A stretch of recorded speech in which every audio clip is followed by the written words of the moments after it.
Those nominated for the Best Motion Picture are The Greatest Show on Earth, DeMille, Paramount, Cecil B. DeMille. The winner is Cecil B. DeMille. Welcome back to The Better Half. I'm Bradley J. Halverson, and here with me, she's my better half. It's Carly Corio. Hi, Carly. Hi, Brad. Brad, guess what? Episode 20, baby. Bow, bow, bow, bow. We're in our 20s. It's time to live life, kick back, not care, go into debt, all the fun things you do in your 20s. Check, and check. Congratulations, we made it 2 decades worth of films. I actually can't believe it. Like, we are such a well-oiled machine at this point. Like, we are truly just knocking these out. Like, we only have 70-ish movies left. That's it? Mm-hmm. Okay, Brad, play it to me straight. Did you think we would stick with this like this? No, I did worry about you specifically. Oh, sure. I have hidden fears that once we do Titanic, you won't want to do any other movie after that. That is my only motivation to do this, is the 2-hour conversation me and you will have about Titanic. That's going to be our big one. I just think it should be our last episodes, just so I know Please, that we do Brad. all of them. No, what about you? Did you think like we had the tenacity to keep going like we're doing? I didn't think that we would keep it up as well as we did. And I didn't think, if anything, if we did keep it up, I thought we'd do like one a month, you know? But we have been on a schedule. You literally made us a calendar. We stick to the calendar. We have figured it out. We have rearranged our actual jobs to make this work. And it's been going well.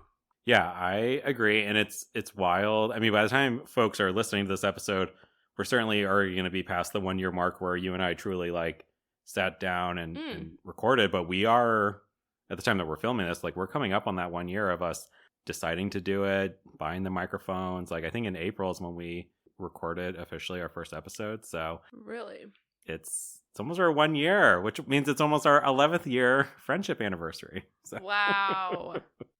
We have so much to look forward to. I know. This is truly the greatest show of our life. On Earth. On Earth. Yes, you heard it here, folks. We're here today to talk about the greatest show on Earth. This is the greatest show! Yep. Not that one, though, unfortunately. No. Not to be confused with The Greatest Showman. This is The Greatest Show. Also about circus life. Mm-hmm. Stupendous film. And I don't want to give any spoilers, but a little different than this film. Yep, this is the 1952 feature directed by Cecil B. DeMille, or commonly known as Mr. DeMille, if you're nasty. It won Best Motion Picture at the 25th Academy Awards, which took place on March 19th, 1953. And Carly, tell us a little bit about what the heck this movie's about. Oh, I will. Okay. The greatest show... Okay, I had to take a deep breath first. The plot of The Greatest Show on Earth is the dramatic lives of trapeze artists, a clown, and an elephant trader, told against the background of a circus spectacle. Love. I might even love more than the movie itself. We'll find out. Oh, spoilers. Yes, Carly and I were heading to the circus this time for a 2-hour and 33 minutes film featuring heavily the Ringling Bros and Barnum and Bailey circus production. We're not just saying it hints at the circus. We're not just saying it's based on the circus. Mm-hmm. We are brought into the circus. We are truly under the big top. We are truly under the big top. We see the insides and outs of circus life. And I can't believe how much we are shown and how much unnecessary information we are given. This 2-hour and 33-minute movie is really 40 minutes of an actual movie. And then I would say 1.5 hour of a commercial for the Ringling Bros and Barnum and Bailey circus. Yeah. It's like, you know how people now, mostly Taylor Swift, because that's who I know, like they record their concerts and like make them, they like they put them on streaming so everyone can see it. And that is what Ringling Brothers, Barnum and Bailey did here, is they said, let's bring the circus to them. Oh, and while we're at it, we'll have a little side plot of people that we don't really care about. Yeah. And they're not going to be the focus of the movie, but we're going to focus on them a little bit. And that was it. It reminded me of sort of like if you couldn't make a Broadway show and they instead released sort of a theatrical version of the stage play for you to watch at home from the comfort of your home. It's like if you could never have made and see the circus, here's this movie and it's like you're a part of the experience. It's truly immersive. And then yes, you're right. And then it's like, oh yeah, we also need to be a movie. So how are we going to recap this? Are we going to are we going to go through the movie and talk about what parts of the circus we were shown? Are we going to just focus on the characters that were written into this plot? What's our plan here? Yeah, I think it's a good question. My plan for the recap is we're going to focus on the story elements of the movie, and we'll let you know, listener, if this is your jam, if you are bricked up about a circus movie, then we'll let you know that there are extended periods of time in this movie in which you get to see how they set up the circus, how they take down the circus. You get to see 15-minute long parades. You get to see 20-minute long circus acts. And I will say, very cool. If I loved the circus and I wanted to watch something like this, it would be perfect. And I did. And there's a lot of talent out there in this circus. And the fact that the whole spectacle, like, it was cool to see, and I don't want to jump too far, but it was very cool to see. All the acts are cool. Mm-hmm. Did it need to be in this movie? There's so much to think about here. It was a little bit reminiscent of Nomadland, where Chloe Zhao decided to put real-life nomads into her film and feature them. And here we see actual circus performers doing their thing. And so, on one level, that is cool, but I would say, like, it's not the focal point of the movie, and maybe it should have. Maybe those should have been the stars. But instead, let's talk about some of the actual stars. There's a couple of names here in this film that I recognize. One of them is Charlton Heston. Mm-hmm. I can't say I'm like a huge follower of his work, but that is, I feel like, a name I have certainly heard. I know we'll speak about him again in Ben-Hur, another Best Picture winner. And we also are going to see the return of James Stewart. Jimmy Stewart is back. Yeah. Listeners, you'll remember him as one of the leading man in You Can't Take It With You. And as Carly brought up, he's also the lead in It's a Wonderful Life. So he is back here, and he is a clown. I can't say I recognized him right away, but yeah, he's here. You want to see the circus, Mary? Oh, throw a lasso around it and bring it down. All right, well, let's get into it. And this will also be interesting because Charlton Heston plays a character named Brad. And so this will be my first time recapping where one of the characters is named Brad, not Bradley. And that is, there is a difference to me. Brad gets to talk about himself in a way even more than normal. And he gets to record it and put it out into the public. So this is really great. Carly, do you think there is a Best Picture winner with a character named Carly out there? The way that I thought about this in my head last night watching this, and no, I doubt we'll ever hear the name Carly in any Best Picture winner, but can't say I don't hope so. I think there is. You think there is? Yeah. I don't think so. I would put money that there's not going to be any Carlys, but okay. I will pray for it. Sounds like a bet to me. Okay. All right, so we're going to jump in here. We have every reason to believe this is taking place in the 1950s, so kind of present day for when this movie is released. Hey, Brad. Mm-hmm. Can I ask you a question? Sure. Have you ever been to the circus? No, my parents were too busy getting divorced and being in the military and moving around, and we just didn't have time for the circus and fun things in my childhood, so no. What about you, Carly? I never went to the circus for none of those reasons, but no, I can remember growing up, like, our school would always hand out like circus tickets, and we would always, I think we had like an arena in my hometown, and I think it would always come to that arena, but I never went, and it's probably something that I should have done, but we haven't mentioned this yet, but there are a ton of like live animals in this movie, and that seemed to be an important core part of the circus experience. In the movie, I mean, those looked like genuine real animals to me. I don't think we were dealing with puppets.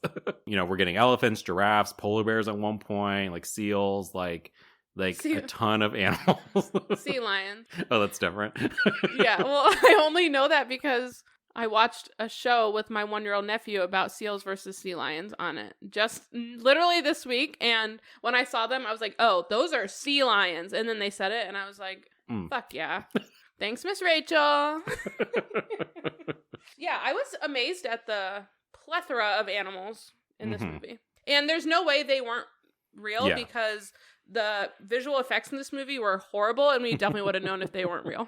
Yeah, well, in this opening scene too, like we're getting introduced to Charlton Heston's Brad here, and he's basically walking through the entire sort of circus ground. So I think this is like we're getting immersed in the world right away, and he really is like stopping by, talking to people. They're all with like their elephants and their giraffes and their sea lions, not seals, and and Brad here, he is the circus boss. Like he is the circus manager here. And a lot of people are asking him about the upcoming season. How long is it going to be? There's all these rumors that they're not going to get a full season. They're only going to have like a 10-week season. And Brad, who's this very intense sort of no nonsense guy, he's like, I'm handling it. It'll be a full season. It'll be a full season. And it's like every single person has heard of this. Yes. Like everybody is worried about this. People are even like sure that it's only going to be a short season. Mhm. Like it's so going around the rumor mill. And I think this sets up like the culture of like this whole circus party. Yeah. You know, you can just tell like things travel fast. I think he even says like, man, stuff travels fast around here. Like there's gossip, there's rumors. Mhm. Everyone knows each other. It really sets the culture of the circus troupe for sure. Yeah, this is a large production. We're talking, they mentioned like this is like 1,400 employees. There's like, This is a huge production, and they are a traveling circus, so that they travel by train. They have their own sort of circus train. And so they set up in an area, right? They do the circus for a few days, and then they tear it all down, load up the train, and they move on to the next city. So the train is a city in itself. I mean, Right.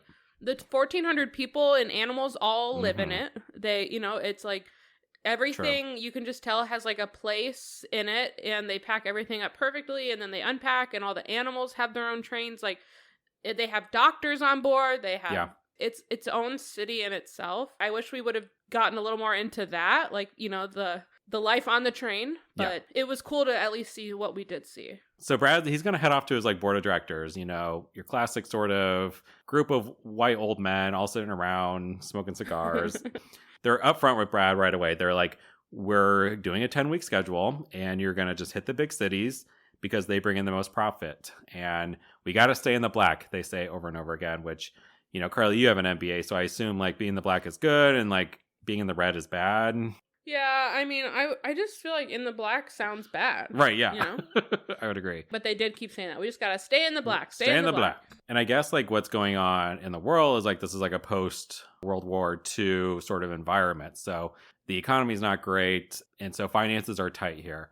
And so they're telling Brad, but Brad is like not hearing this. He's like, you're telling me it's a 10-week season, but wait until you see who I got for the season. I got a big old name for you. And his name, the Great Sebastian. Sounds great. Right, yeah. It's right in the title. You can't go wrong. And so all the men are like, whoa, the Great Sebastian. Whoa. They're like, I think they even said, they're like, he would never do it. He said he'll do it if we do a full schedule. Because it was funny. They like showed this map. They're like, here's my plan. And it was this huge map with like 9 little tacks on it. They're like, here's all the shows we're going to do. And Brad's like, that's 10 weeks. That's it. Right. And then, he's like, the Great Sebastian's coming. And they're like, he would never do it. And he's like, he will if you make it a full thing. Mm-hmm. And then he talked him into it. So the white guys said, okay. Yeah. And on some level, you can appreciate this from Brad's character, right? Like he knows, sure, like they could turn a profit by doing, just targeting the big cities, whatever. But he's looking after of a family of 1,400 people. Like he wants to keep all of them employed. If they don't do the full season, it's almost like the beginning of the end for them as a production. So, and again, he's no nonsense, a little intense. Like he is all about the circus and the circus succeeding. But if you want to be charitable with your impression of Brad, you could say like, oh, he really cares about his people. But he really is like all about like what's best for the circus. What does the circus need to succeed? So he's going to pull in this like world-renowned trapeze guy, the Great Sebastian. And one of the guys is like, the Great Sebastian only does center ring, which apparently is like the the best ring of the circus. The best ring. And they're like, what about Holly? She's currently, the star of the show, the trapeze star who is in the center ring. Does the exact same talent that this new guy does, by the way. Mm-hmm, yeah. But she's a woman, Yeah. What's not being said, she's a woman. And what's also not being said as Brad heads back to the circus and everything, we're going to introduce to really the major players here. And I'm going to run through them. But Holly is not only currently the star of the show in the center ring, she's also Brad's girlfriend. So probably not a good idea as the boss to be dating one of your employees. And even so, this is probably the juiciest drama we really get here in terms of he is now going to sideline his own girlfriend for the great Sebastian in order to make the circus succeed at the expense of his girlfriend's own dreams. So yeah, he really only cares about this fucking circus. So when we meet Holly, she's full on rehearsing. She's trying out new tricks, and everybody expresses great concern for her at all times doing her job. She's hanging from her legs or whatever from the bar and stuff. And we got Holly. We got a few other people we got to mention here.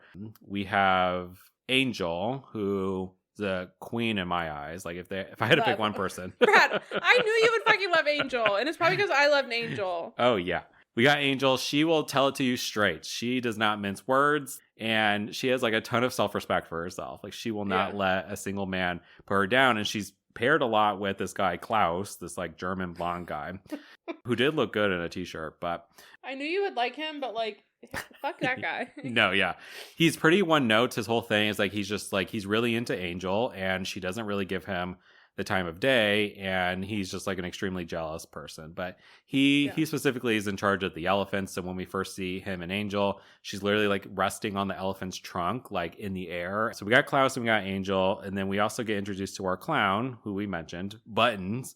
Buttons. And they never don't call him Buttons, and it's just unbelievable. Yeah, this is James Stewart, and he's a clown in full clown makeup, and he will stay in that makeup for the entire movie, and has a mysterious past that we're going to come to learn. So he's there, and that's those are the important people, I would say, to the story.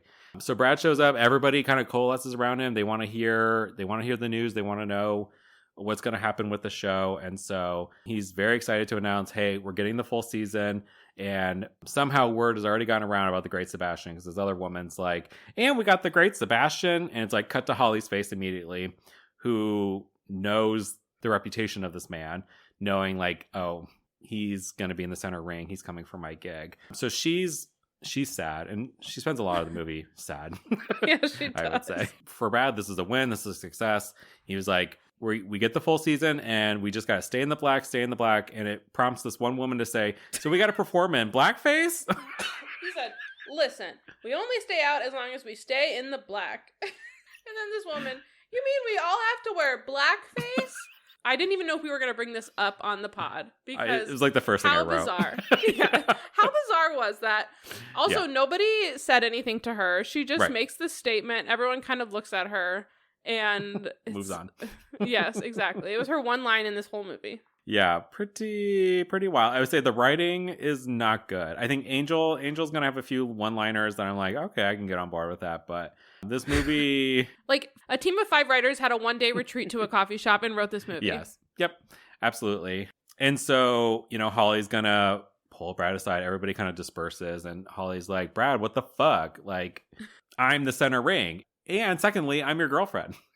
Right. And I wrote this down too. He was like, Sebastian is a sure, you are a chance. And so he doesn't have his boyfriend hat on. He has his circus manager boss hat on. He has to do this to save the circus, but you can also argue how much does he really care about Holly and her needs and her desires. But he's basically telling her you're not enough. I got to bring in, the big name. I got to bring in a big celebrity. I got to bring in the greatest showman. So he keeps saying, look, Pigeon. He calls her Pigeon. He really approached this conversation he didn't really care about Holly's feelings. He was just kind of Pigeon, this is how it's going to be. This movie, this is the romance the movie really wants us to care about. It's going to be between these two. So, Holly's going to go off and be sad. We're going to see a quick scene between her and Buttons. Buttons is cheering her up. And She's having him sort of like wrap a bandage around the trapeze bar, I assume, to get a good grip on it. And she makes a comment to him about like, oh, wow, you wrapped that really, really well. And the camera makes sure to really zoom on Button's sad, mysterious, weird face when she makes that comment. But he's really good at bandaging things, almost as if he's a former doctor. Keep a pin in that. Because nobody else knows how to wrap. Right. Only doctors can wrap tape around a bar. That's for sure. Yeah, so this movie has a bit of a mystery, a case that needs cracking, and so we're gonna be tracking this. So we get our first kind of clues about him there, and so sometime later, the Great Sebastian arrives, and so everybody's out and about. They're at the sort of train yard. They're getting ready to set up the big top, and the whole production getting ready. And so the Great Sebastian arrives. I also just realized like the Great Sebastian is kind of opposite of Lil Sebastian. Lil Sebastian, I think, would have been great for the circus. A lot better. Actually, he would have. The way that one town just loved him, like I think cities around America would have loved him. You got Lil Sebastian? You got Lil Sebastian. We got a couple of lines about the Great Sebastian's character already from the old group of white men who are the board of directors, but there were several references to him being a bit of a ladies' man. And as soon as he kind of arrives on scene, we see him immediately talk to the woman who made the blackface comment, and apparently she's like a past fling of his. And then he goes over to Angel, and Angel is also a past fling of his, and she wants nothing to do with him now. Yeah. He's like, oh, Angel, hey, baby. And she says, like, keep it moving. And of course, Klaus is there being super jealous. Like, anytime that Angel's talking to another man, Klaus is always in the scene and looking angry. So, and while Sebastian is talking to Angel, like over her shoulder, he can see Holly. He gets eyes on Holly, and this is a woman he's never seen before, but he's in love. We just found out about Holly, and we're obsessed. He just found out about Holly, and he's very into it. So he goes over and he starts putting on the charm, the flirts. He tells her like, hey, I'll give you center ring. Like, yeah, I think Angel even says like, be careful when you go over there. She's kind of pissed about you being here. Yes. So he's like, ooh, a challenge. Ooh. So yeah, he's like almost like half joking with her about giving her the center ring. And this is a bit of my frustration with how the Holly character is written, because she's very like almost like a child. Like, she believes everything that she's told. Like, she doesn't understand sarcasm.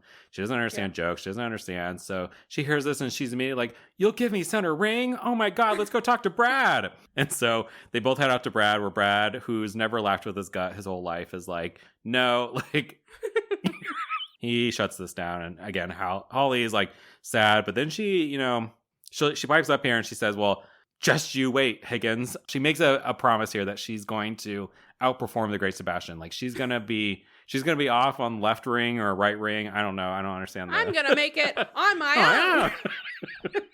And so again, we're gonna get like 30 minutes of like some narrator telling us how they set up the big top and everything, and it's the documentary phase of the movie. And then we're gonna see Holly and Sebastian do their trapeze thing. And I do think they had stunt performers, but I did also read that they did learn how to do some of these trapeze thing. Yeah, also Betty Hutton, who plays Holly, was jacked. I don't know if you noticed. No, because I was looking at Sebastian. I was going to say, it was on a woman's body, so probably not. But like, she obviously, and I did read that she did like 6 months of training for this. So okay. They're both in great shape. The Great Sebastian's outfit is just a pair of like green bedazzled pants and then no shirt. Wait, can I ask something about this? Do we think the Great Sebastian tucked? Like, I didn't see a bulge. I didn't see a bulge at all. I don't know. Like, I felt like the pants were pretty flush to his body, and I didn't see any bulge. Yeah. I don't know. I mean, with all of his confidence and bravado, he might be overcompensating. Yeah. But yeah, they're going to like perform, and they're like, because they both are like in the vicinity of each other, like at the same time. So I'm like, so you're both in the center ring? I don't know. I mean, he's in the center. Like, everyone can see him super well, but people on the other end can't see her because she's on the other side. So okay, yeah. Well, they seem to be doing a lot of like one up, tit for tat sort of things. It was like a dance off, but for trapeze. Yeah, it was pretty wild stuff. At some point, they both have like chairs like that are balancing on the bar while they're sitting on them, and they're like on their heads on the bar, and they're like, yeah, I know. I want to know how much of it was real. Was real, yeah. So he's like lightly like teasing her and stuff, but she makes a couple comments about like, oh yeah, we'll do it without the safety net, huh? I bet you can't do it without that little net underneath you. So she likes to also, because I guess as a woman, she doesn't need the safety net underneath her. I don't know. And he kind of laughs it off. There is like, I guess, chemistry between Sebastian and Holly. If Holly's going to stay loyal to Brad, but you get the sense that there could be more there. Brad's over in the corner just kind of watching it, huffing and puffing, whatever. So, and then this is like preceded by like a very long parade segment where we literally see every single. I did enjoy the parade. Yeah, okay. I thought I mean, as far as things in this movie I watched that I enjoyed, this was one of them. Okay. And right before this too, they showed everybody getting dressed up, and they're like all talking, and you see everybody getting dressed up in like very different things. Like even Holly is dressing up as something different, and you see all these different costumes, and then they're like, okay, let's go. And then there's this long parade. I mean, it probably lasted like 15 minutes of the movie. It was just them saying like, okay, and now the Disney album. And then there would be like these scary Disney characters on there. And there was one that said a gay 90s album. Yeah. Okay, I heard that too, and I had no idea. Why do we hear the word gay in almost every movie we watch? So I don't know. I thought that was pretty cool. And that's it. And one thing, too, that was kind of cool, and I think they did a lot at the beginning. I don't know. I say cool, but that's just because this movie, it was hard to impress me. But they would, like, pan to the audience, and there would be, like, a mom and her son, and she'd be like, look, it's blah, blah, blah, and just, like, showing people enjoying the circus, which is, they're usually are kids with messy ice cream cones in their hands or popcorn. Yeah, I hated it. But that was, like, a cool, like, little side thing, and I did read later, I don't know if you read, that a lot of those were, like, cameo people, like Bob Hope was one of them, so I feel like that is kind of cool, especially if it were in the 50s to have seen that. Because, again, this movie keeps floating between, like, sort of like a behind the scenes, sort of like, this is how it works. And so I do think there's an aspect of that could be interesting, for someone watching it. And during this parade, the clowns are going to have their moment. And so we see Buttons, and he just happens to look in the audience and see his mother, of all the people, this old ancient woman sitting there. Ancient? Not every old woman being ancient. So he kind of goes over there, but he's got to like play it cool. So he's got to like use a bunch of props to like distract the kids, and then he like leans in close with his mom, and his mom's like, hey, the police are asking questions. From the time that Buttons clocks this woman in the audience to the time where he actually talks to her, it's a good 3 minutes, and you're like, okay, what the fuck are you doing, Buttons? Right. He runs around, talks to other people, like, and then finally he goes up and just puts his head really close to his mom, and that's when she's like, the police are asking questions. Be careful, the police. Jesus. And then that is the first time in this movie I'm like, oh, what? Like there's some drama going on other than like some relationship drama and some workplace drama. Like this is the first like mystery yet. You're like, oh, wait, what? I'm sorry, this plot line, the tone of it just doesn't belong in the fun circus kids movie. But there's something afoot here. So again, put a pin in that. We're not there yet for the big reveal. And then he says, don't worry, they'll never find me behind this nose. Yeah. And then he dances off back into the parade. Hopefully James Stewart was paid well for this role. I'll say that. Yeah. And so I think at this point they tear down, they set up. We're back to the documentary phase of the movie. But by the time they set back up again, we're gonna see like I don't even know if I'm gonna be able to describe like what Holly is doing, but she's like going for some sort of record. Like she's like hanging from a rope with one hand, and she's like using it to like bounce her whole body up. The rope almost. And every time she does that, the crowd is like counting like 1, 2, and we literally hear them count all the way to like 140, 141. I thought they were going to be, I think we started at like in the 60s. Yes. And I thought we were going to stop at 100. I was so excited for them to reach 100. 101. And then they said 101. And I was like, oh my fucking God. I couldn't believe it. And Brad, he's like, fucking around somewhere, but finally shows up to his own production and sees this. And then again, because all men are like so concerned about Holly and her safety, because she doesn't have a safety net for some reason. Only the great Sebastian does a safety net, Right. not Holly. But he like forces her down. He gets like the rope down and like really like interrupts this performance. And she's embarrassed because the whole crowd's like sort of watching this. And then she's angry. She's like, I was going for a record. Well, he goes over to the equipment guy Yeah. or whatever. Her like rope handler, I think he's called. And he's like, she keeps doing these twists. And he's like, no, that's not what that rope is for. That'll snap on her. So then that's when he runs in. And then, so you know it's for a good reason, but Holly's just ticked. Yeah. And all this tension is going to lead to this night scene between Holly and Sebastian, where again, Sebastian's really like playing the flirt game. You know, he's like, oh, if you were a bottle of alcohol, you would be champagne. I don't know. I get it. I don't know if he was French or Italian. I can't do either accent, so he's both. Yeah, that was a good combination. And like Holly, again, she's like eating this all up. She's like, I'm champagne? Wow. Oh, golly gee. Thanks, mister. Holly and Sebastian, they're getting close. But because of the Brad of it all, you know, Holly's still not fully giving in to Sebastian's charm. She's not going to lay the big smooch on him. She's not going to do her big one with Sebastian. So The big push.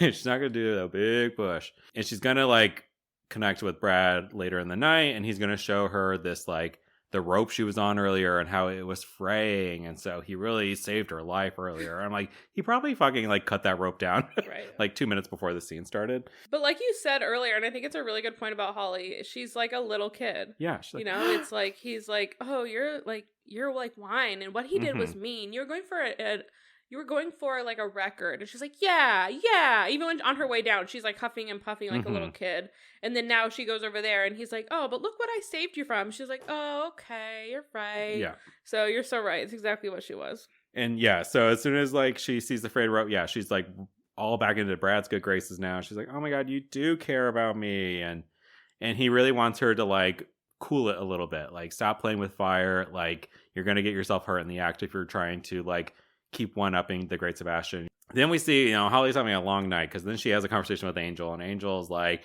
I saw you with the great Sebastian. I bet he compared you to a Sauvignon Blanc or whatever it is. Yeah. She did. Clocked it. And she was like, you know, Brad deserves better, you know. She's like dropping some hints that like Holly really should be more grateful to Brad and be a better girlfriend and yada yada yada, and like leave Sebastian alone. But I think it's like the next day where like her and Klaus are like walking down, classic sort of carnival style, right? You get all this sort of like carnival games on either side of them as they're kind of walking by, and Klaus has got her this like green hat, and this is where I wrote like Angel's a queen, because like he's like, I got you this hat, and she puts it on, and he's like, you didn't read what's written on it, and she like, it's in German, what does it say? And he's like, it says you're mine. She's like, I'll never wear a goddamn hat that says I'm anybody's. And just throws it. And it is an ugly ass hat. Oh, it was terrible. I'll never wear a hat that says I'm anybody's. And we do kind of get introduced. I would otherwise skip this character, but he will be important later. But I had no clue what the point of this was. Yeah. I was like, wait, what? Yeah, I won't even be able to explain it fully because I wasn't really super paying attention. But there's a carnival worker, circus guy, carnival game sort of guy, Harry. And his whole thing is like basically your classic sort of like he is scamming everybody who comes to his little game or whatever. So. Which, like, to this day, is that not the point of those freaking carnival games? Yeah. Like, and getting to the next part, like, Brad does not like this. He doesn't like that there's, you know, this scam part of his production or his company. And so he doesn't like it. And so he goes to shut him down. But, like, is that not the whole point of those carnival games? Even today, in today's world, is you're getting scammed and you know it. Yeah, the movie really presents this like Harry is like the biggest villain ever. Yeah. And Brad does like find out, and he shuts it down, gives the money back to the people, and then literally like throws Harry over the fence into a pile of mud. Pile of perfectly placed, very wet mud. And in the background, you do hear like a cow moo. So I don't know if it's supposed to be poop. Yeah, or something, but. Well, Harry's going to be pissed, but he's going to Also, like, sling into the shadows for a while after this, so. Yeah, that's why I was like, wait, what was the point of that whole scene? I was Yeah. like, just, okay. Yep, some setup here. Disappears. We'll revisit Harry a little bit later, so. Meanwhile, back under the big top. Holly's performing. She's got some other, like, folks that are up there helping her, right? And she's doing her full routine where she's, like, jumping onto one bar, coming back, swinging, full swinging and stuff. And then she's grabbing the arms of her male partner who wasn't supposed to be the Great Sebastian, but it's like, surprise, it's him. And he's sort of like hanging upside down, like holding onto her arms, and she's got nowhere to go. And he's like, hey, kiss me now. Hey, give me a big It was very smooch. Spider-Man-esque. One was upside down. Less romantic. yeah, exactly. He's no Tobey Maguire, and she's no Kirsten Dunst. No Kirsten Dunst. And so she does have to, like, give him a smooch, even though she's, like, held captive. Yeah, she did not give consent. She had no choice. And he does drop her, and again, there is a safety net this time, so she's fine. She's nonplussed about the kiss or whatever. It's not a huge thing, but she does, again, you know, keep teasing him, like, you know, oh, you're all talk, but get rid of that safety net. You know, let's see you without the net. And so he says, okay. And so he cuts the net. And he's also got, like, a new, I don't know, trick is the right. Trick. It reminded me of Bring It On. Yeah. Back handspring layout. Back handspring layout. Full twisting layout. Because he goes up to the ring leader. Is that what his name is? The ringmaster who, like, Yes. announces. Mm-hmm. He's like, when I give you a cue, tell them I'm going to do blah, blah, blah, blah, blah, through a hoop, around the corner, blah, blah, blah, trapeze, double flip, twisting layout. And he's like, okay. And then that's when he's like, and I'm doing it with no net. No net. And the ringmaster's like, are you fucking kidding me? Yeah. So the Great Sebastian, he's gonna do his big one. Well, meanwhile, in the background, this group of men are setting up this net. Like, it takes a lot to, like, set this net up. You see him, like, taking these huge logs. Net. Yeah, Yes. and, like, tightening it and getting it ready. And then Sebastian takes, I don't know, just a knife that was laying around and just goes and slices it off. And then it's like, imagine these guys that just worked so hard to pull out this huge net, and he just slices it. And nobody's, like, concerned about him. I think Brad does show up maybe a little too late, and he's like, hey, where the fuck is the safety net? Again, Brad, I guess, was throwing the guy in the mud. So when he's, like, coming back, he's, like, catching this act. And again, it's a full crowd. All the kids are there with their gross ass ice cream and all their popcorn, and they're all watching. And Sebastian goes, flips, bam, falls to the ground, and the crowd is, like, in shambles, in tears. You see parents, like, covering their kids' faces. Oh, like, no. Holly is distraught, and she's gonna be for, like, a while. Okay, and here's the thing. Somebody falls from 60 feet, you would think, you know. Yeah. Their body is in shambles. But when they show Sebastian, he is obviously hurt, but all you see is a string of blood coming down the corner of his mouth. He truly fell from a great height onto, like, hard ground sand. Yeah, like, and yes, you're absolutely right, because this is a movie from the 50s. It's like... He got a string of blood down the one corner of his mouth. He got some of that bright-ass red paint blood from the French Connection, and, like, yes, dab it a little on his cheeks. And so the circus has a doctor, like an actually established doctor, but Buttons also rushes out there to assist without even hesitating. I wrote Dr. Buttons. Comes right on out. He goes full Meredith Grey here. He is like, I got this. And it causes... We need a crash cart. Cut blip. There's a bomb in the chest cavity. God, that was the one thing this movie was missing, I swear to God. And so even though this man just fell from a great height, everybody is super concerned and questioning, like, why is Buttons helping? Like, why does he have, like, medical knowledge? He's going to get carted off, and don't worry, listener, he does live. We will check in on him. He's basically fine. And for Holly, she's super sad. Like, she gets to have the center ring again, but she's so distraught because she's personally responsible for Sebastian's fall. Not that she told him to do the trick, but because she kept making so many comments about him doing it without the safety net, so on and so forth. So Holly's like, this is all on me. Yes, I have the center ring and I'm the star again, but I didn't want it this way. I didn't want it not like this. Not like this. And so the circus goes on with Holly as the star, and eventually Sebastian returns. And when we see Sebastian, he looks perfectly normal and healthy, but he is carrying, like, a coat over his arm. And he's gonna head up to wherever Brad is like staying. Holly's there, of course. And as soon as Holly sees him, she's like, Sebastian, you're back. Oh, thank God. Like, I felt so bad. And Sebastian's like, hey, yeah, that's great. He's like, I'm actually here to just get my stuff and I'm going to leave. And Brad wants to shake his hand, but Sebastian sort of like moves around him. And he's like, I'm here to just get my stuff. I got another gig lined up. I got another job. All's good. And Holly's like, oh, now you're fibbing. Okay. And Sebastian's like, no, it's not a joke. And Brad, he's cracked the case. He's like, he whips the coat off Sebastian's arm. And we come to learn truly what happened when Sebastian fell. It was like his arm was cut off with this reveal. Holly gasped. I don't know. The best I can describe this is it reminded me of the handyman caretaker in Scary Movie 2, the one with the hand. That's my strong hand. My strong hand. No, it was really just folded and under him. He couldn't move it. Yeah, it was like there's like clearly like makeup on it. It was like made to look paler and like a dead hand. And it was like frozen in this sort of like claw. Wait, we missed the part when Sebastian's walking back through camp and everyone's like, "Oh, Sebastian." And I don't think it was Angel. I think it was the other girl who the blackface girl. Yeah, blackface girl. And she's like getting like a shower or something. She's like, someone's like, a woman's like doing her hair and her hair's all wet. It must be like they're like, oh yeah, I don't know, like hair and makeup people. But she has like her hair is all like wet and soaped up. And then Sebastian walks by her and she's like, oh, Sebastian, you're back. And she said, why is it whenever he's around, I'm all wet? And then the hair and makeup lady says, in more ways than one. And then they just cut away. I can't believe that made it past all the network censors. Right.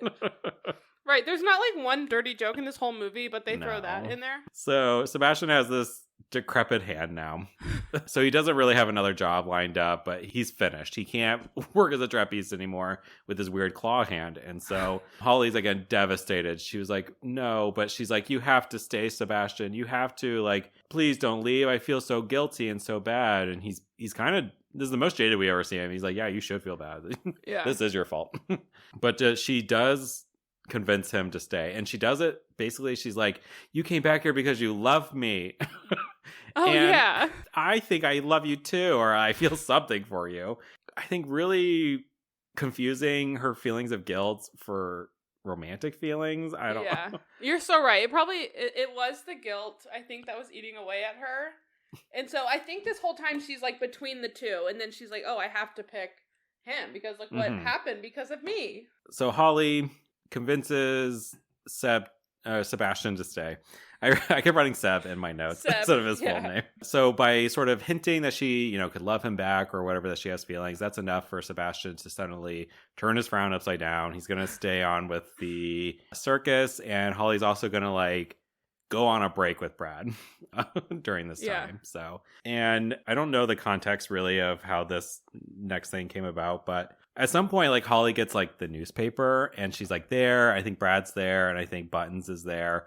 But in the newspaper just happens to be this like article about this like mercy killer, this doctor who like killed his wife because she was like sick and dying, like basically euthanized her at her own request and like let her go. And Buttons is there to be like, oh, that's weird. Oh. So honestly, that's the big reveal. Very poorly integrated into the movie. Like they shot this scene and they could have put it anywhere in the whole movie. It could have been placed anywhere because it was so just random. It was like they forgot about it. They're like, oh yeah, the Buttons thing. The Buttons thing. So the reason why he always is staying in clown makeup is because he, euthanized his wife at her own request, and he's being labeled this like mercy killer, it's still seen as murder or whatever. So he's in disguise as a clown. So he said, what do I do just to hide? And he said, I'll join the circus. And so that's Button's big secret. And meanwhile, we're going to see, they're all set up again. They're getting ready for another kind of parade. It's again another sort of like behind the scenes moment where we're seeing like Angel and Holly getting prepped, and they're sharing this like float carriage, whatever it is, during the parade.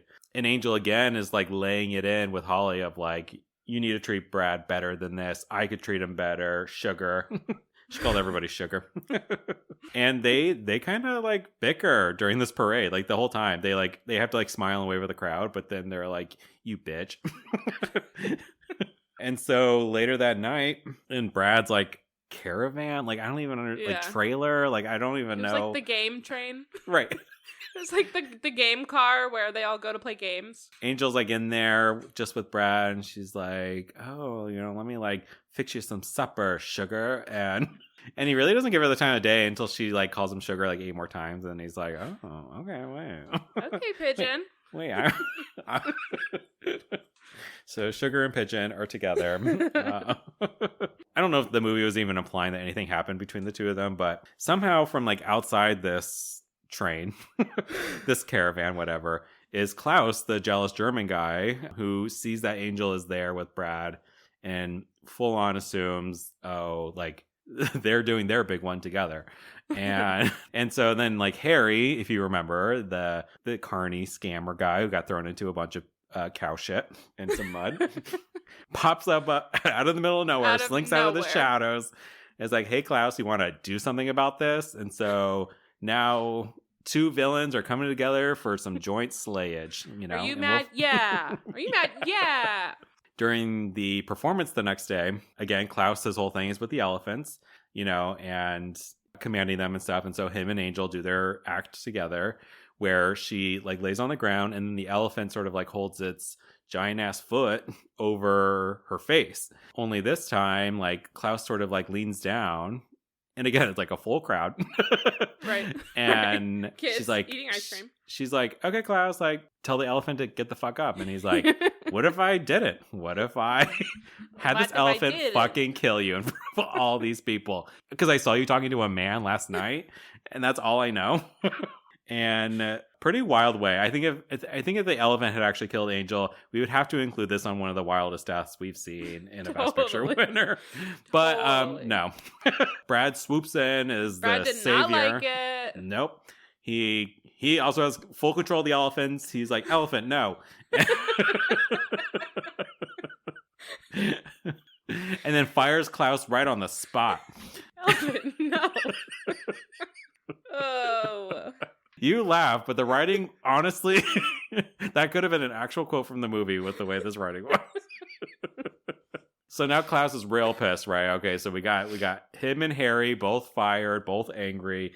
And of course, Angel's just been saved by Brad, so she's thrilled. And so they pack up everything up on the train, right? It's nighttime. They're loading everything up, and as Brad is about to head on the train, this random FBI guy shows up. And he's like, "Hey." He said, "You got a doctor on this train?" And he's like, yeah. He's right over there. Does he look like this? Yeah, he's like, actually, no, not at all. And he's like, "Well, do you have anyone on this train that looks like this?" Because it's obviously his face without the white makeup that we've seen him in this whole movie. Mm-hmm. And I think Brad does clock it, though. I think he's like, no, I don't think so. Mm-hmm. And then, as if they welcome anyone, the detective's like, "Oh, okay, cool, but can I like ride with you? I'm going to the next city too."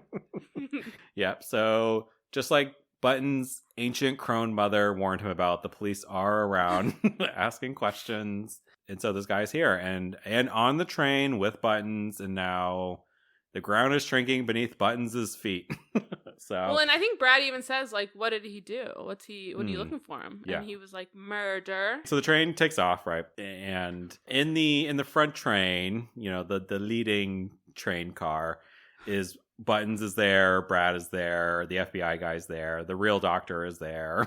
And Buttons has he's at a vending machine or something, it looked like. Yeah.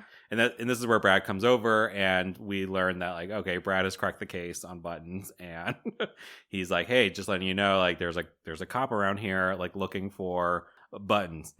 Yeah. And tomorrow he's taking fingerprints. Mm-hmm. One should get off at the next stop. And so Buttons is like, "Oh yeah, wink, wink." Oh. And I should also say the Great Sebastian's also in this car. And so he's sitting around.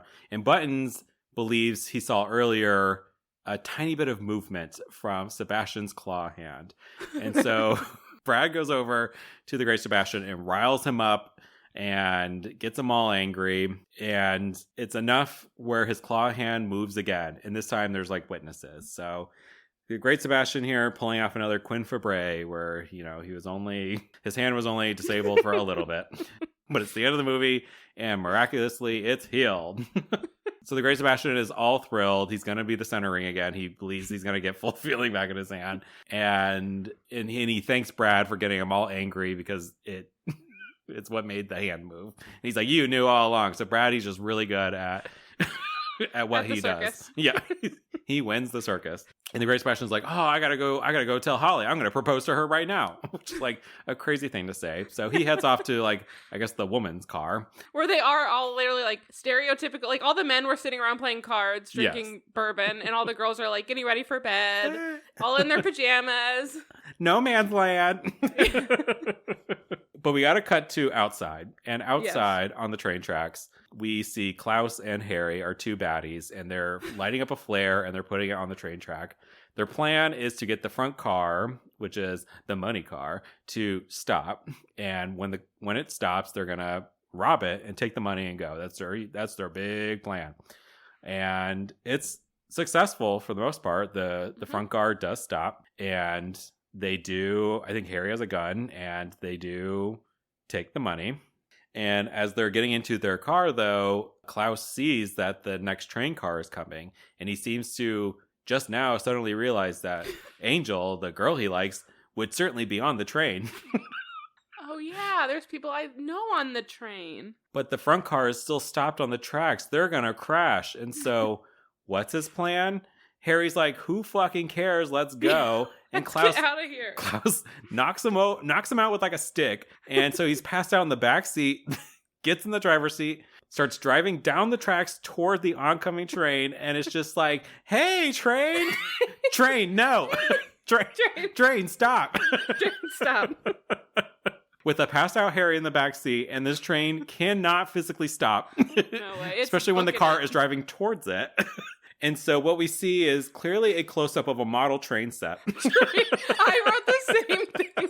I even backed it up to watch again. I was like, they totally just filmed a model train set getting tipped over. Yes. And the car did 4 360s in the sky. It did the trick that Sebastian wanted to do in the air before he fell. Yeah. So this was pretty wild. The train absolutely obliterates this car and kills Klaus and Harry, and then proceeds to crash into the back of the stopped train car, causing a huge model train toy explosion. It was car after car after car running into each other, and just all of them just piling up on top of each other. And then we cut away to lions escaping and tigers getting out. And so this is crazy. It's wild. It's a bonkers ending. And even more bonkers, all the major characters are alive. They're good. The one doing the worst is Brad, who is unfortunately pinned, and he's bleeding, we're told. Not shown. Footage not found. We can't see it at all. So Holly's distressed, whatever, and as she normally is. And she was like, but where's Buttons? I guess the actual doctor's incapacitated or whatever. And they're like, but where's Buttons? And we literally see Buttons with his little briefcase, just walking away. Just gonna head off, disappear into the night. Home. Yeah. Just got off the broken train wreck and was like, all right, this is the next stop. He fully knows he has medical training. This huge catastrophe just happens, and he decides, I gotta go. Walking away very calmly, too. Yeah. He's not running. He's just walking away. His clown makeup not smudged at all. Perfectly pristine. And then Holly finds him and is like, Buttons, what the fuck? Buttons, please. I beg.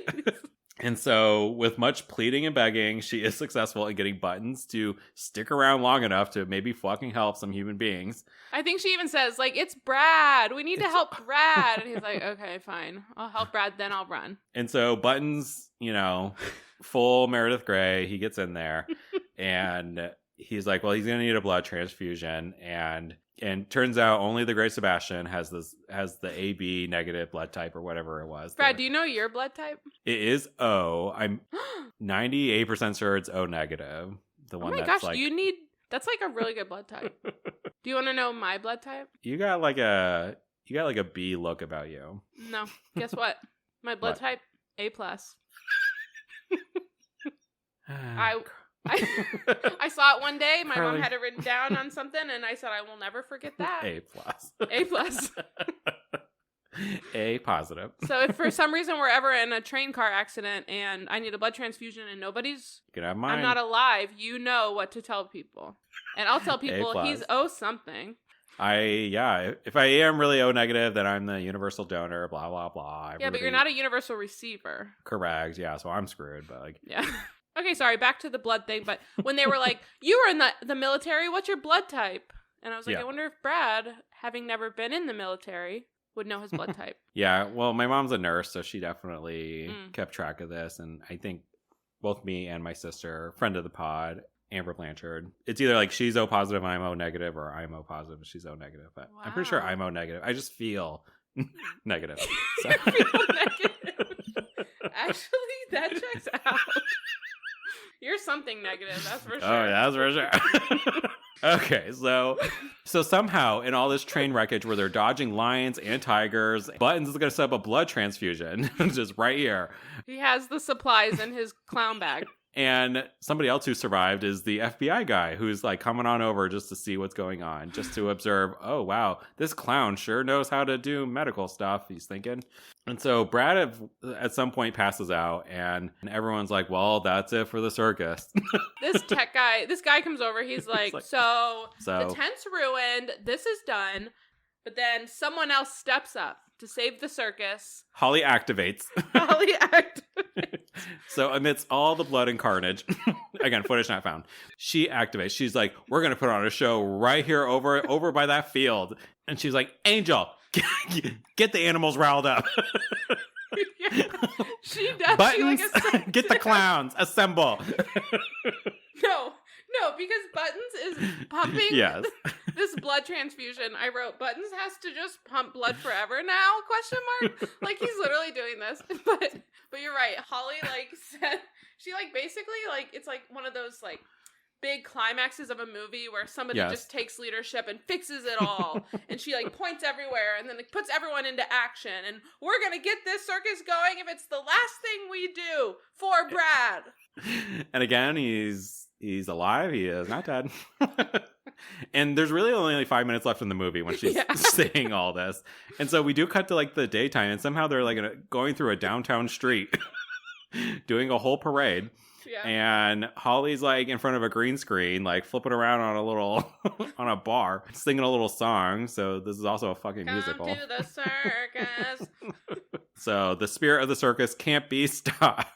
They had that whole train wreck, and she said, "We're fine, really." Really? And yeah, truly, somehow, next to this train wreckage, they gather up all these civilians in this audience to come watch the circus perform. And it's like everybody follows them. Like if the parade passed them, they just got in line behind. It was like a conga line to the circus. Everyone just joined in. A circuscade. A circuscade. Exactly. And I was like, now the circus just travels everywhere on foot. Like, are they just going to travel city to city on foot now? So we really quickly wrap up all the story arcs in the final like 2.5 minutes. So Sebastian, he's done with Holly for some reason. He's gonna like propose to Angel, and she's going to accept. Yeah, it was so random and fast. What a quick relationship. Meanwhile, Brad does live, and as soon as he's like alive, and Buttons is like, "Oh, thank God, I was so tired. My arm's so tired from pumping all this blood." The FBI agent is like, "You're arrested." Okay. Now that you saved his life, we gotta go.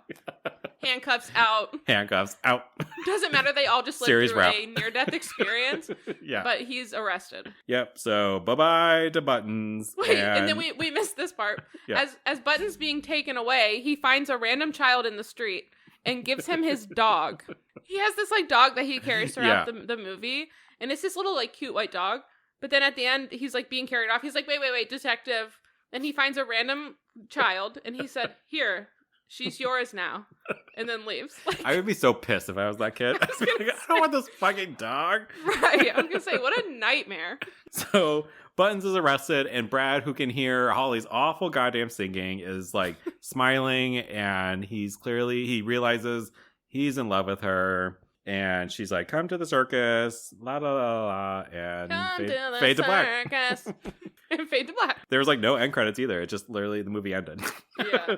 That was the greatest show on earth. We did it. And what we didn't talk about in that recap were many, many acts that we just were given a full view of.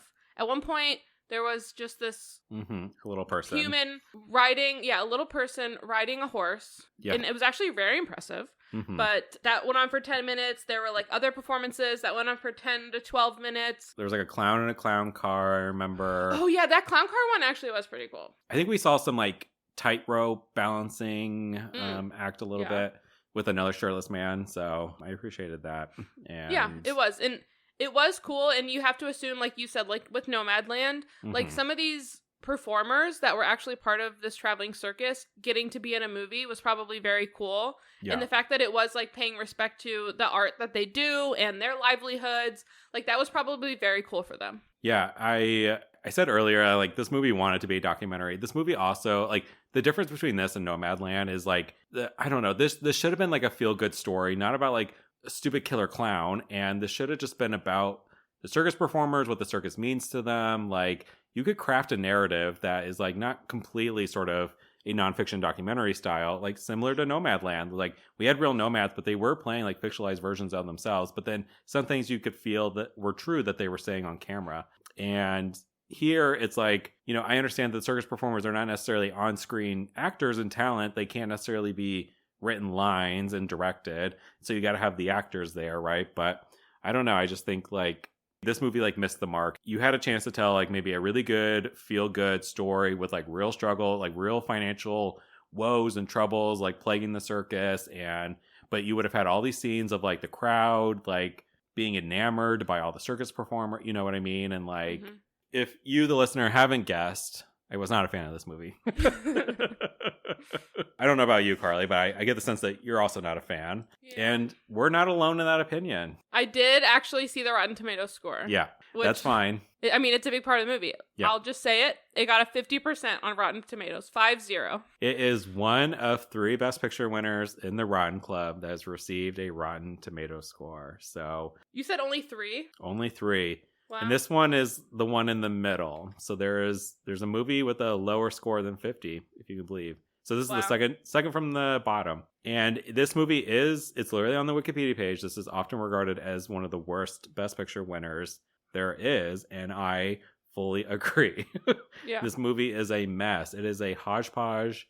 It is potpourri of just like things that don't go together. You know, you got Buttons, the killer clown. You got like love triangle, love quadrangle. You got like a robbery and a train wreck. You got like, what are we doing here, people? Like, I would have liked a whole movie of the train wreck. Yeah. You know, like seriously, yeah. I would have liked that. I actually got I was like, oh, okay.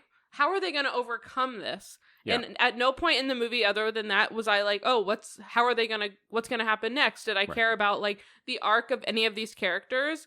So yeah, I agree.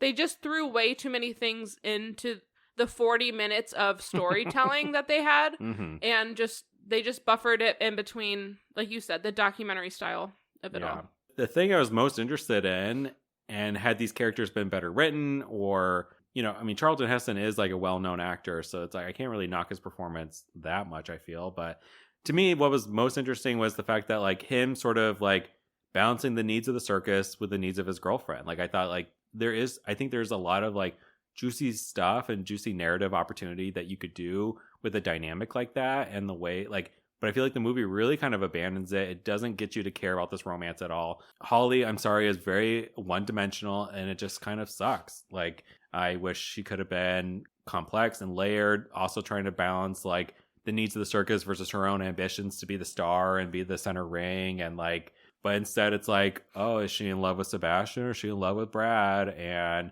oh, here's her childlike innocence and naivety. And it's like, you know, and then at the end, she like goes full girl boss mode and it just feels unearned.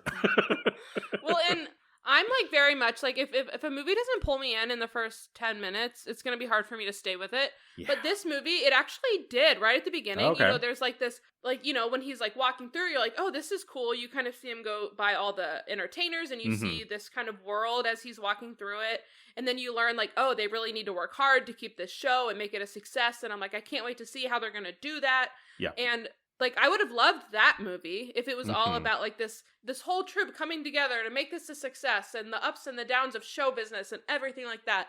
But it just wasn't that. That's not what it was. It's like they would throw these little like problems into the movie. And then, like you said, they wrapped every problem up in the last 5 minutes. So there were little pieces of the movie that I enjoyed. And I pay a lot of respect to all the artists and performers that were in the circus. And I think they deserved this movie. And I think the movie was good. The fact that it was the Best Picture winner is unbelievable. There are a couple of, at least 2 prominent theories that I saw as to why this won, but let's talk about that with the Academy Awards. Okay. Carly, would you like to tell the listeners what emoji we're choosing and tell us your rating? Yeah, we very appropriately picked the carnival tent as they showed us the ins and outs of the carnival tent, the big top. The big top. As they like to call it. And I'm going to give this a 1 carnival tent rating. But what would yours? I am going to match you on this. I'm giving it 1 big top. God, I would kill for 1 big top. Speaking of 1 big top, is this for the gays? This might surprise you. I'm going to say yes. Wow. I can't recommend this movie to anybody. It's not necessarily about that, but I think circus as like a theme, a community, as like it's big, it's theatrical, it's dramatic, colorful outfits, and it's filled with a bunch of outcasts, people who feel like they don't belong, who come together, right, and do belong. This movie doesn't touch on any of those things. I was gonna say, you're kind of talking about The Greatest Showman. A movie you refuse to see. Yeah, that's for other gays. Yeah. The Greatest Showman was nominated for Best Picture, wasn't it? It was, yeah. No, the way you just glitched. What?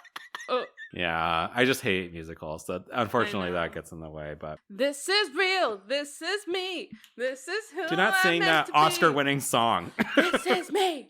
Oh, Carly, you're gonna get sued. I know. You're gonna get copyright. Whatever. That's good music. Carly, is this movie for the girls? No, I would say it's not for the girls. I wouldn't recommend anybody watch this movie unless I know you're a carnival fiend. All right, let's rank The Greatest Show on Earth. This might be tough. I have a place I want it. Okay, I want you to go first. Okay, I think it should be dead last. Okay, here's the thing. It's either above or below Around the World in 80 Days. Am I right? Here's my 32-point argument for why this movie should not be anywhere else but the bottom of this list. Well, when I said that, it kind of looked like you were like, oh, that's a I wanted to psych you out. Okay, that's what, just making sure. You know, I wanted to put Cavalcade dead last, whatever, conceded on that point. This movie is worse than Cavalcade. Now I can appreciate Cavalcade now for being outright bonkers and, you know, having a man being ran over by horses. At least that movie killed people off. This movie couldn't do any of that. Yeah, it's at the bottom for me, dead last. All right, well, let me quickly touch down on Cecil B. DeMille, who really was commonly referred to as just Mr. DeMille. CBD. Let's touch down on CBD. Okay, what do we really think about? Well, here's one of the leading theories as to maybe why this movie won. Mr. DeMille here, he is one of the founders of the Academy of Motion Picture Arts and Sciences. A lot of people believe that The Greatest Show on Earth won because this movie was released in 1952. Mr. DeMille here, he is going to sadly pass away about 7 years after this. So he is towards the later stage of his life, later stage of his career. A lot of people believe this was the Academy's last chance to give him recognition because he was really prolific during the silent movie era. That's a lot of where his works were. And that was before the Academy was formed, before the Oscars started. And so people felt like, you know, this was their chance to recognize him. I disagree for a couple of reasons. I don't think we really know the Academy to ever sort of make decisions like that, you know, to say like, oh, we're going to give this to you out of sympathy, out of pity, right? Like, oh, you earned the sympathy vote, so your movie gets to win. Cecil here is not going to win Best Director. You would think if you wanted to honor Cecil. Yeah. He's nominated in the category, and you don't even give him the win there. So, and then because he is so prolific, he has like a Golden Globe Award named in his name, like the Cecil B. DeMille Golden Globe. He has also and will receive at this Academy Awards an honorary award anyways. So he's already getting an award. I think he got the recognition, yeah. So, you know, he is a huge name. I can't say I have heard of him, but again, he's made over like 70 movies, you know, 70 different productions. And do you know, is this his only Oscar win? Yes. Yeah. I mean, I assume he got credit for, because I mean, usually the producer gets the actual credit, but did he get credit for this one? Yes, he was a producer. Okay. Which is why at the start of this recording, it's interesting, and we'll get into it, but like when the presenter presented the Best Picture award, she said the award goes to Cecil B. DeMille. She doesn't even say The Greatest Show on Earth. She gives it to Cecil. Oh, so. Really? That's yeah. Interesting. So he's definitely like a producer on it. He gets the Oscar there. And then, like I said, I believe he gets an honorary Oscar, and those I think are his only 2 wins.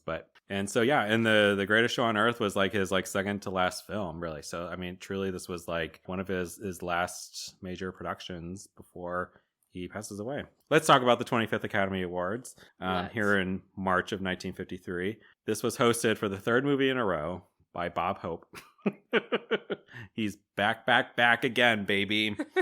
He wasn't completely alone. What's notable about the 25th Academy Awards, this is the first televised Academy Awards, period. So finally on television nationwide. They wanted to make it bi-coastal, so Bob Hope was there hosting in Los Angeles, where it normally is, and then there was also another guy hosting it in New York City, and awards were given out in both locations. Like the broadcast would just jump back and forth between one broadcast, New York and 2 locations. Yes. So it's the only time where New York City, yeah. That's like a lot of coordination. Like you think about, that would be hard these days to have a show like that when we have all this technology, but for a production to do that in the 1950s probably took a lot of work.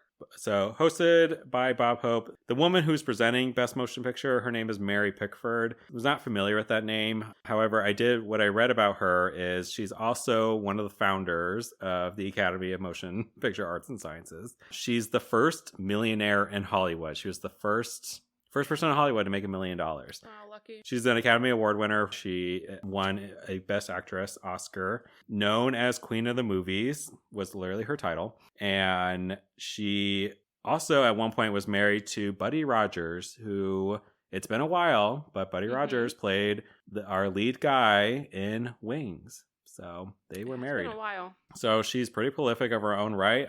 Let's talk about the lesser half, and only 5 movies in total.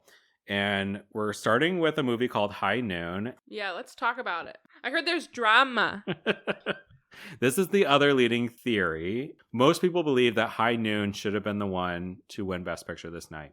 It had 7 nominations. It seems like a clear, and it was like really highly critically regarded. However, and this has been mentioned a few times already in some of our previous podcasts, but the 50s was really known as this like sort of Red Scare, like we're hunting communists, and Hollywood was really hit and affected by this. We've talked about several directors at this point who were accused of being a communist, and it ruined their whole careers. And directors, actors, like everyone in Hollywood, they were like forced to name people, even if it wasn't true or false. They were forced to name other people who were suspected communists in order to like save their own career. Like really tumultuous time. And a lot of people think High Noon didn't win because the screenwriter to High Noon was accused of being a communist, was sort of put on this like blacklist. And so a lot of people felt like because of that sort of controversy, it was then given to The Greatest Show on Earth. High Noon is a Western film, still pretty highly regarded. I mean, it got mixed reviews when it initially debuted, but since then, the sort of like the critical reception around it, it's still like really highly regarded, a much higher Rotten Tomato score than Greatest Show on Earth. But this is the film a lot of people believe should have won, and they suspect it's because the screenplay was written by a guy named Carl Foreman, who apparently was investigated for being a suspected communist, which, I don't know, just seems messy. Yeah. High Noon had 7 nominations. They had 4 wins. They won in Best Actor category, editing, scoring, and original song. And the next movie is Ivanhoe. Ivanhoe had 3 nominations and 0 wins. Interestingly, about Ivanhoe, which is like an epic historical adventure film, always got to have one of those. Yeah. But the screenwriter, one of the screenwriters of Ivanhoe, a woman named Marguerite, she was also accused of being a communist.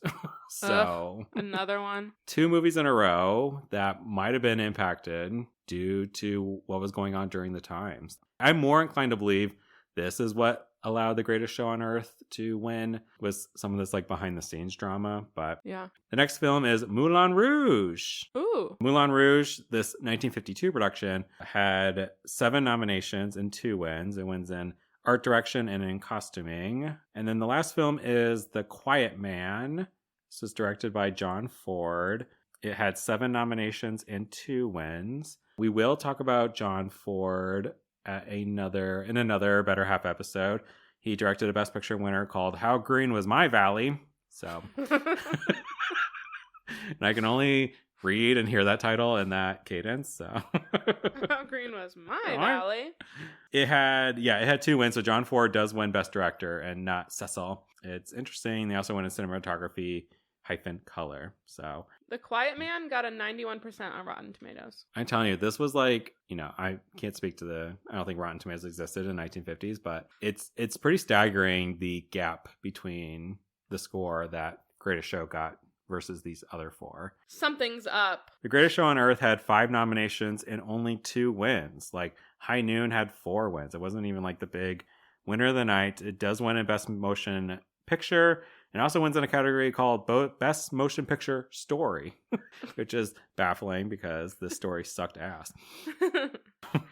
And it loses in Best Director. It loses in costuming. Like, damn, you can't even get that, Circus. Loses in editing. You can't even get that, Circus. And again, we mentioned it. It's widely considered to be among the weakest and worst Best Picture winners out there. Some other notable achievements. Singin' in the Rain is here. Nominated not in the Best Picture category, but still goes on to be called like the greatest musical of all time. And here it's not even in the Best Picture category. But Singin' in the Rain was released this year. This was the year. It did get 2 wins still. So another movie called The Bad and the Beautiful won 5 Oscars. It's the most wins ever for a film that wasn't even nominated for Best Picture. So wow. Again, like things just seem a little out of whack here at this Academy Awards. And for a long time, this was the only Best Picture winner to win just a total of 2 Oscars. Mm-hmm. It will later happen for the movie Spotlight, which we will talk about later. John Ford, this is his 4th win for Best Director.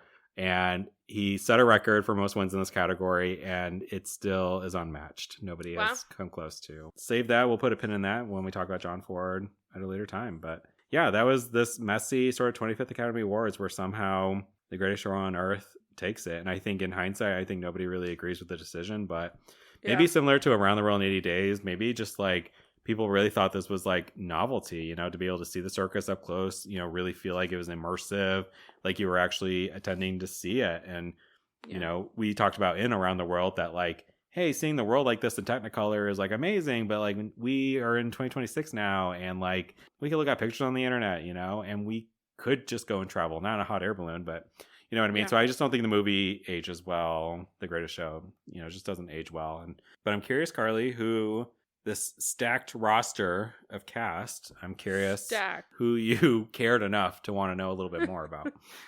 Well, I mean, honestly, there like wasn't a ton about any of them. Like nothing like too notable, I would say. Yeah. But there were little things here and there for everyone. So I'll get into it. So like we said, Cecil did have them all actually learn their talents. So like Angel really did learn how to be picked up by an elephant's trunk. Wow. And they said that Betty Hutton and Cornell Wilde, who played Holly and Sebastian, actually did learn how to trapeze.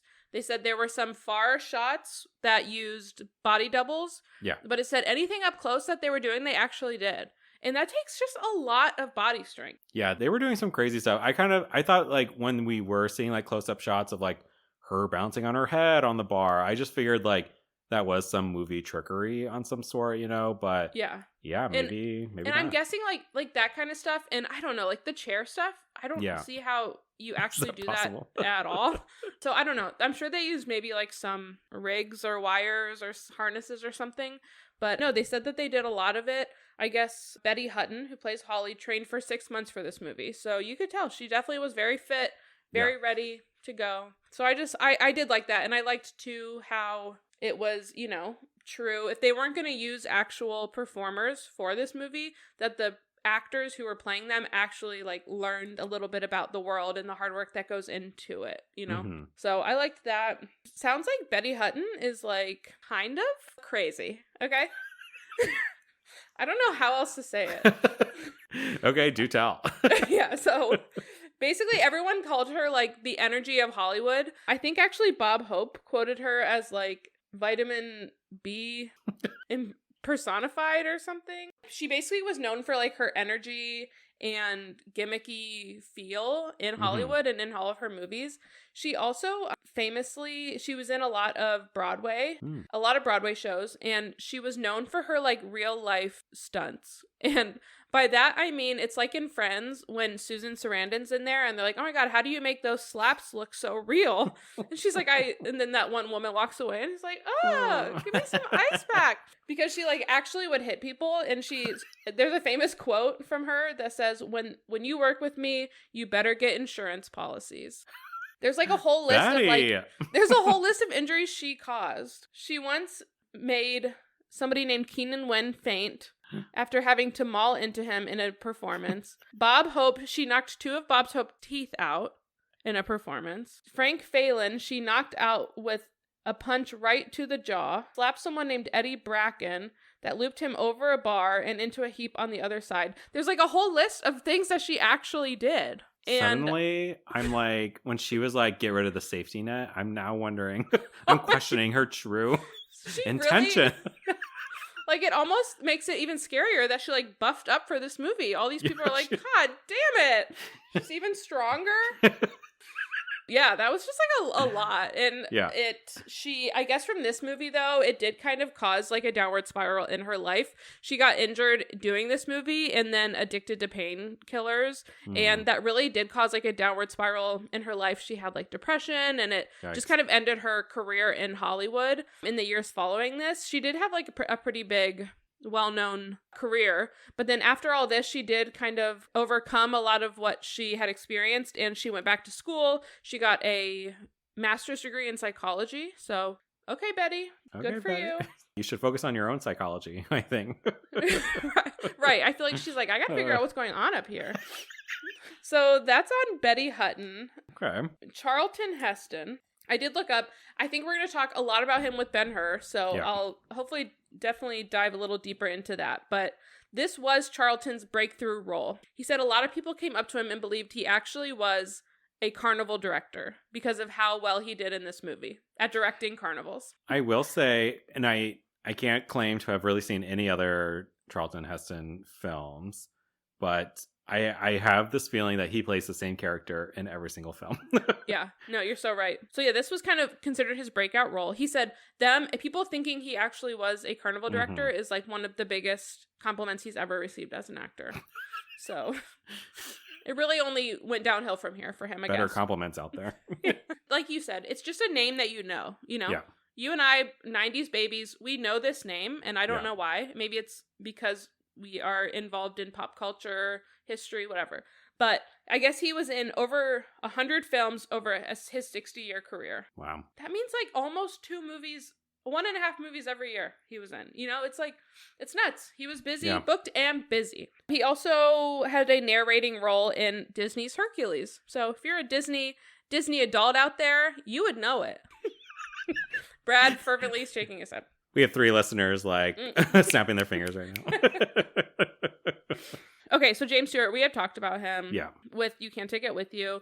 Great One guy. other thing I did learn about James Stewart is he has an Oscar. He won an Oscar in 1940 for The Philadelphia Story. And it is a famous story that when he won the Oscar, his dad said, "Where are you going to put that, son? I think you should put it in our hometown hardware store." And that is exactly where he put it. I don't know if they owned the hardware store. Right. But I guess for 25 years, his Oscar sat behind the front desk of this hardware store in his hometown. His hometown, by the way, is named Indiana, Pennsylvania. So. Okay, hate that. I know. How freaking confusing. It's like. Carly, you have an Oscar in your hands. Where are you displaying your Oscar? I mean, probably like on a shelf behind like me. right behind. Yeah, like right behind me. Actually, you can see a Dundee that my cousin gave me is right there. So it'll probably go next to my Dundee.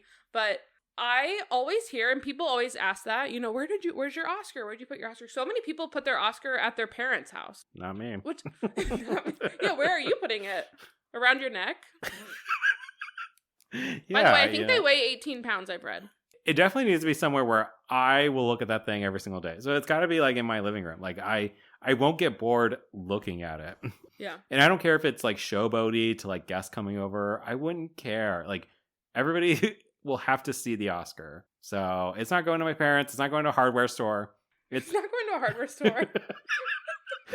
I'm not taking it to Ace Hardware. I'm not taking it to Menards. Like it's going in my fucking living room. Yeah. So that is one famous story about James Stewart that we didn't talk about last time. Cool. And then the last person I looked into was Gloria Graham, who played Angel, our queen. Angel. She didn't have as big of a career as I would have thought, but it's because around the time that she did this movie, she was very self-conscious on the way she looked. And she's one of the first like notable Hollywood people to go through a lot of plastic surgery, specifically on her upper lip. She like didn't like how thin her upper lip was. Wow. And so she did a lot of surgeries to like make it bigger, which I mean like everybody does right now. So she kind of started something 70 years ago, but she did so many surgeries on her upper lip that she had paralysis in her upper lip and it couldn't move after a few surgeries. So she no longer starred in any movies. She got those all-stars lips.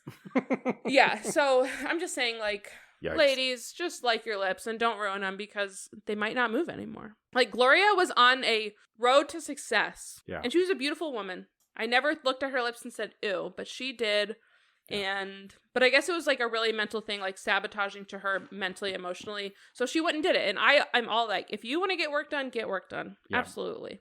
But just think before you do it many times or you might get paralysis. That's the PSA that you should get from this episode. Okay? Honestly, it's the most useful thing we've offered in this podcast. We learned from this movie. Absolutely. Yeah. But that's it. As they said at the end of this movie, come again, folks. The end. Yay. Yay, it's over. 20 episodes down. We did it.